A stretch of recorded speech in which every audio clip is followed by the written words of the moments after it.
ખાતે resident science સેમિનારનું બાળકો માટે આયોજન. ભુજના ગુજકોસ રિજનલ સાયન્સ સેન્ટર ખાતે પ્રથમ વખત 3 દિવસનું રેસિડેન્ટ સાયન્સ સેમિનારનું આયોજન કરવામાં આવ્યું છે, જેમાં તારીખ 1-5 થી 30-5 સુધી વિવિધ વિષયો પર આ સાયન્સ સેમિનારનું આયોજન કરવામાં આવ્યું છે, જેમાં 6 થી 10 ધોરણના વિદ્યાર્થીઓ ભાગ લઈ શકે છે. વિવિધ વિષયો જેવા કે વૈજ્ઞાનિક કેવી રીતે બનવું, સ્પેસ સમર કેમ્પ, અવકાશની સફર, મશીન એન્જિનિયરિંગ તેમજ AI અને રોબોટિક્સ, એક્સપ્લોરિંગ નેચર, કુદરતની સફરી. આ વિષયો પર બાળકો પોતાની ચોઈસ મુજબ ભાગ લઈ શકે છે.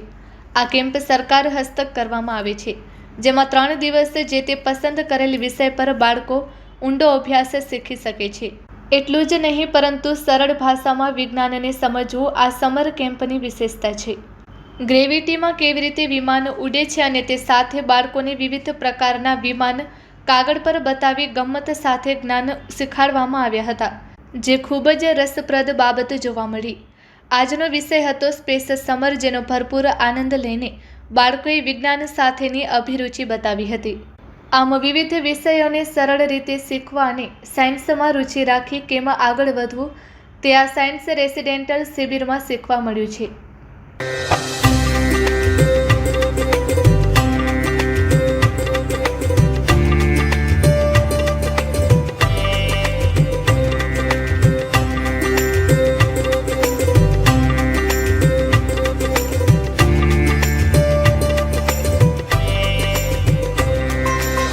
નમસ્તે, મારું નામ છે ઋતાંશ પટેલ. હું અહીં પહેલા રેસિડેન્શિયલ કેમ્પમાં આવ્યો હતો, જેનું નામ હતું how to become a scientist, અને બીજામાં પણ આવ્યો છું, અને આ સ્પેસ સમર કેમ્પ છે. હું થિયોરેટિકલ ફિઝિસિસ્ટ બનવા માંગુ છું. ઓકે, અહીંયા આપ જે શીખો છો, આપનો અનુભવ કેવો રહ્યો છે? અહીંયા ખૂબ જ મજા આવી, નોલેજમાં વધારો પણ થયો અને સાયન્સ પ્રત્યે અમારી ક્યુરિયોસિટીમાં પણ વધારો થયો. નમસ્તે, મારું નામ માહી પારેખ છે. હું અહીંયા કને રિજનલ સાયન્સ સેન્ટરમાં રેઝિડેન્શિયલ સમર કેમ્પમાં આવી છું. હું સ્પેસના બારેમાં જે સમર કેમ્પ છે એ વાળામાં પાર્ટિસિપેટ કર્યું છે, અને અહીંયા કને રોકેટના બારેમાં, સ્પેસના બારેમાં બધી વસ્તુ સમજાવવામાં આવે છે. અહીંયા કને મને એવું લાગે છે કે બધા સ્ટુડન્ટ્સને એકવાર પાર્ટિસિપેટ કરવું જ જોઈએ, જેનાથી આપણે સ્પેસના બારેમાં અવેરનેસ મળે અને એના બારેમાં નોલેજ મળે. નમસ્કાર, મારું નામ વિરલ પરમાર છે. હું અહીંયા રિજનલ સાયન્સ સેન્ટર ભુજ ખાતે પ્રોજેક્ટ ડાયરેક્ટર તરીકે ફરજ ભજવું છું. હાલમાં અહીંયા રિજનલ સાયન્સ સેન્ટર ખાતે મે મહિનામાં 1 થી લઈને 30 તારીખ સુધી આપણે અહીંયા સમર કેમ્પ યોજાઈ રહ્યા છે, જેમાંનો પહેલો સમર કેમ્પ હતો, જે હતો 1 થી લઈને 3 તારીખ સુધીનો how to become scientist, A successfully પતી ગયો છે.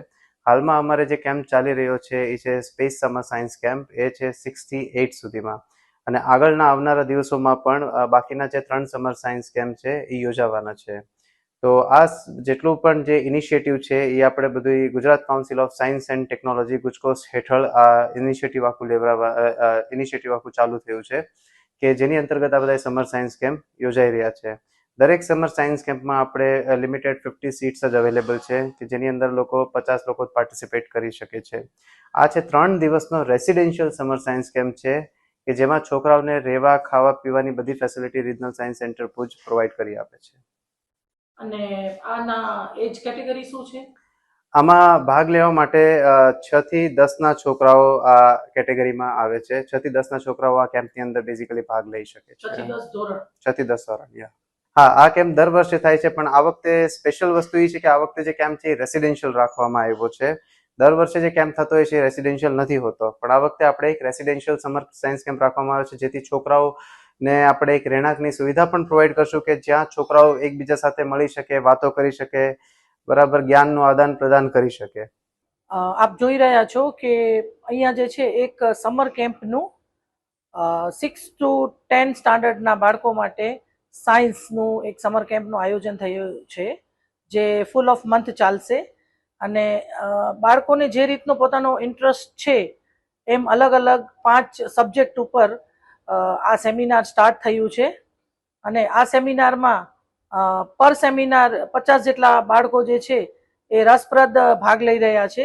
તેમને સંપૂર્ણ સાયન્સની માહિતી અલગ અલગ વિષય વાઇઝ એમને શીખવવામાં આવશે, અને આના લીધે સાયન્સ માટે જે અરુચિ છે બાળકોમાં, એ અરુચિ દૂર થાય અને બાળકો સાયન્સ તરફ આગળ વધે તેવી સારી ભાવના સાથે સરકારે આ ખૂબ સારી પહેલ કરી છે અને ઘણા બધા બાળકો જે છે ખૂબ રસથી અહીંયા જોડાયા છે.